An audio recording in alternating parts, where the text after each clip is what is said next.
Welcome to Audiobook 365 Stories. With sadness, cold, sharp sadness, deep in her heart like a bad knife, Miss Meadows, in her cap and gown and holding a small baton, walked through the cold halls that led to the music room. Girls of all ages, their cheeks red from the air, full of happy excitement from running to school on a nice autumn morning, hurried, skipped, and moved quickly by her. From the empty classrooms, loud voices could be heard. A bell rang. A voice, as light as a bird, called Muriel. Then, from the stairs, there came a loud knock, knock, knock. Someone had dropped her dumbbells. The science mistress stopped Miss Meadows. "Good morning," she called out in her sweet, fake voice. "Isn't it cold? It feels like winter." Miss Meadows, holding the sadness in her heart, stared angrily at the science mistress. Everything about her was sweet and light, like honey. You would not be surprised to see a bee stuck in her yellow hair. "It is rather cold," said Miss Meadows in a serious voice. The other woman smiled her sugary smile. "You look frozen," she said. Her blue eyes opened wide with a teasing look in them. Did she notice anything? "Oh, not that bad," said Miss Meadows, and she gave the science mistress a quick, unhappy smile and walked on. Classes 4, 5, and 6 were sitting in the music room. The noise was very loud. On the platform by the piano stood Mary Beasley, Miss Meadows' favorite student, who played music for the class. She was turning the music stool. When she saw Miss Meadows, she said loudly, "SHSH. Girls." Miss Meadows, with her hands inside her sleeves, the baton under her arm, walked down the middle aisle, went up the steps, turned quickly, grabbed the brass music stand, put it in front of her, and tapped it twice with her baton to make the room quiet. "Quiet, please. Right now," she said. Not looking at anyone, she moved her eyes over the room full of colorful blouses, with pink faces and hands, moving hair bows, and open music books. She knew exactly what they were thinking. Meaty is angry. Let them think that. Her eyes moved quickly. She lifted her head proudly, ignoring them. What did their thoughts matter to someone whose heart was broken, deeply hurt by such a letter? "I feel more and more that our marriage would be a mistake. Not because I don't love you. I love you as much as I can love any woman, but, to be honest, I now think that I am not a man who wants to get married, and the idea of settling down makes me feel nothing but," and the word disgust was lightly scratched out with the word regret written on top. "Basil." Miss Meadows walked quickly to the piano. Mary Beasley, who was ready for this moment, leaned forward. Her curls fell over her cheeks as she breathed, "Good morning, Miss Meadows," and she pointed towards, rather than handed to, her teacher a beautiful yellow chrysanthemum. This little act of giving the flower had been happening for a long time, almost a full school term. It was as much a part of the lesson as opening the piano.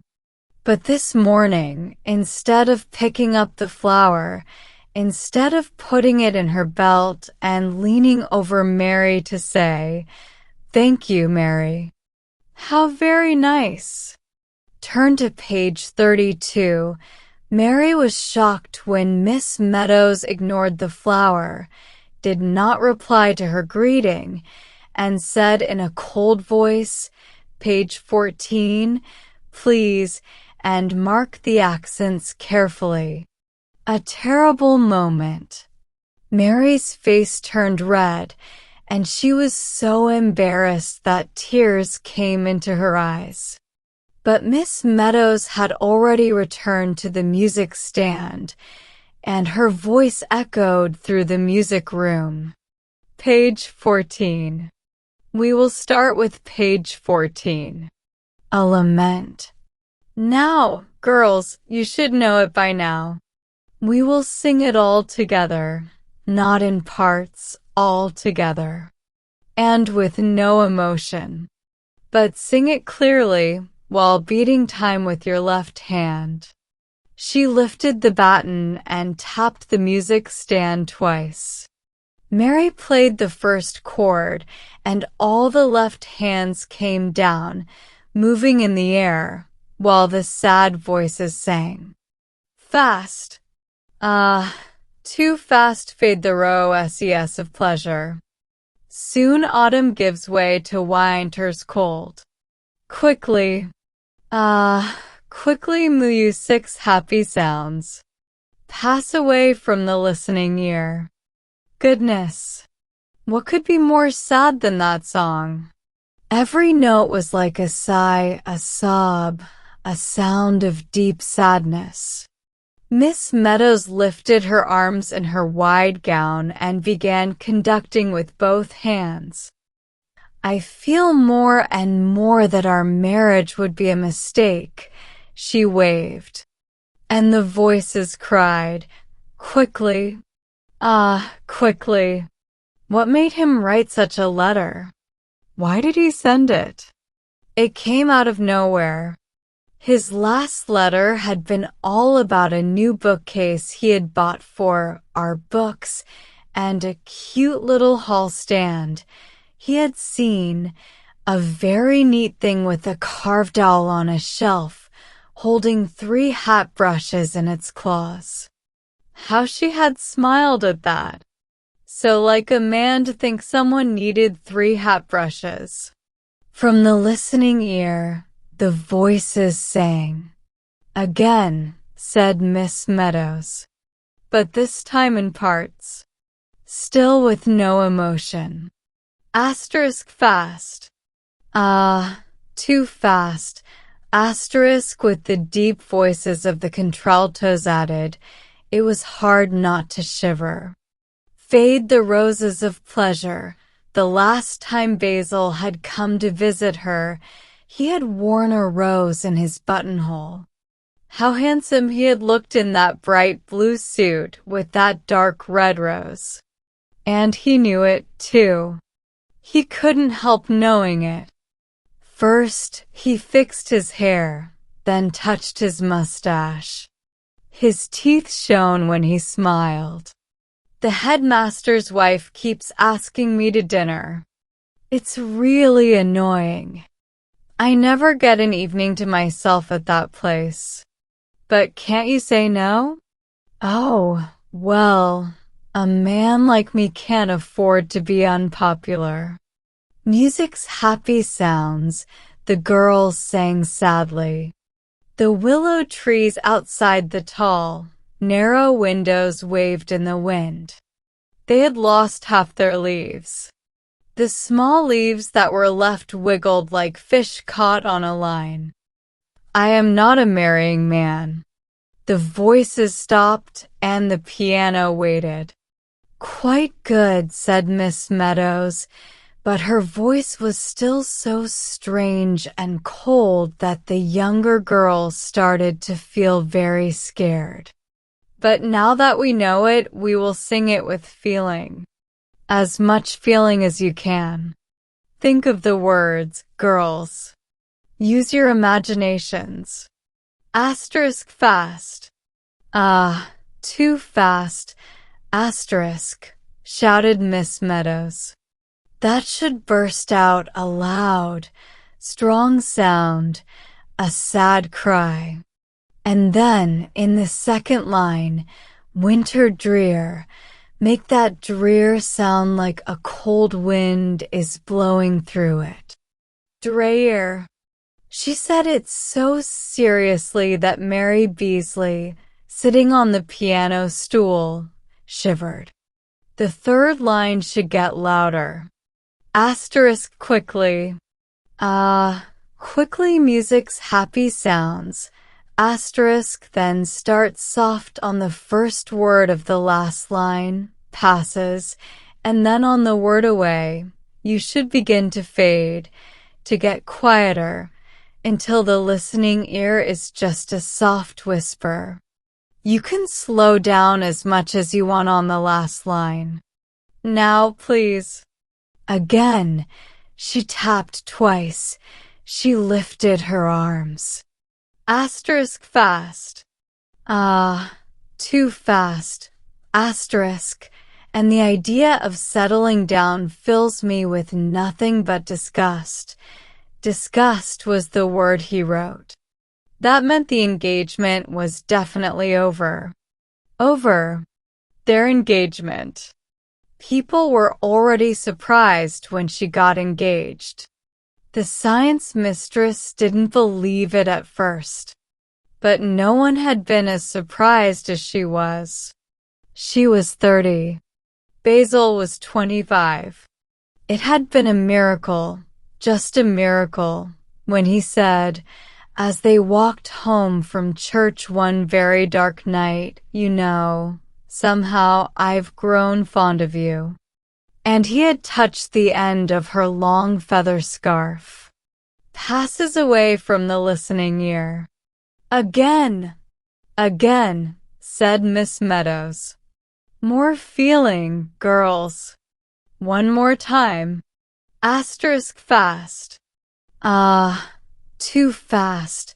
Asterisk. The older girls turned red. Some of the younger ones started to cry. Big drops of rain hit the windows, and the willow trees whispered, "Not that I don't love you." "But, my dear, if you love me," thought Miss Meadows, "I don't care how much or how little. Love me just a little." But she knew he didn't love her. He didn't even care enough to cross out the word disgust, so she wouldn't see it.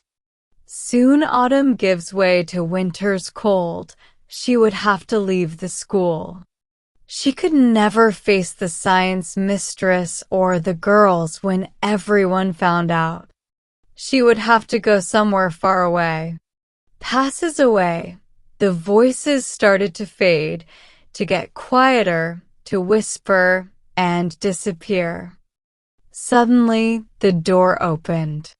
A little girl in a blue dress walked quickly down the aisle, her head down, biting her lips, and playing with the silver bracelet on her small, red wrist. She walked up the steps and stood in front of Miss Meadows. "Well, Monica, what is it?" asked Miss Meadows. "Oh, please, Miss Meadows," said the little girl, breathing fast. "Miss Wyatt wants to see you in the headmistress's room." "Very well," said Miss Meadows. She called to the girls, "I trust you to talk quietly while I am gone." But the girls were too quiet to do anything else. Most of them were blowing their noses. The hallways were silent and cold. Miss Meadows' footsteps echoed as she walked. The headmistress was sitting at her desk. For a moment, she didn't look up. She was trying to untangle her eyeglasses, which had gotten stuck in her lace tie. "Sit down, Miss Meadows," she said kindly. Then she picked up a pink envelope from her desk. I called you because this telegram has come for you. A telegram for me, Miss Wyatt? Basil. Miss Meadows thought he must have done something terrible. Her hand reached out, but Miss Wyatt held the telegram back for a moment. I hope it's not bad news, she said kindly. Miss Meadows quickly opened the telegram. Don't worry about the letter. I must have been crazy. Bought a hat stand today, Basil, she read. She couldn't stop looking at the telegram. I do hope it's nothing too serious, said Miss Wyatt, leaning forward. Oh, no. Thank you, Miss Wyatt, said Miss Meadows, blushing. It's nothing bad at all. She gave a small, nervous laugh. It's from my fiancé. Saying that, there was a pause. I see, said Miss Wyatt. Another pause. Then, you have 15 minutes left of your class, don't you, Miss Meadows? Yes, Miss Wyatt. Miss Meadows stood up and almost ran to the door. Oh, just one moment, Miss Meadows, said Miss Wyatt. I must say, I don't like my teachers getting telegrams during school hours, unless it's really bad news, like a death, explained Miss Wyatt, or a very serious accident, or something like that. Good news, Miss Meadows, can always wait, you know. On wings of hope, love, and joy, Miss Meadows rushed back to the music hall, up the aisle, up the steps, and over to the piano. Page 32, Mary, she said, page 32, and she picked up the yellow chrysanthemum and held it to her lips to hide her smile. Then she turned to the girls and tapped her baton. Page 32, girls. Page 32. Asterisk, we come here today with flowers overflowing, with baskets of fruit and ribbons too, to congratulate. Asterisk.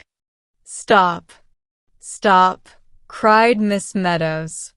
This is terrible. This is dreadful. And she smiled at her girls. What's wrong with you all? Think, girls, think about what you are singing. Use your imaginations. Asterisk with flowers overflowing. Baskets of fruit and ribbons too. And congratulate. Asterisk, Miss Meadows paused. Don't look so sad, girls. It should sound happy, joyful, and excited. Congratulate. Once more. Quickly. All together. Now. And this time, Miss Meadows' voice rose above all the other voices, strong, full, and filled with emotion.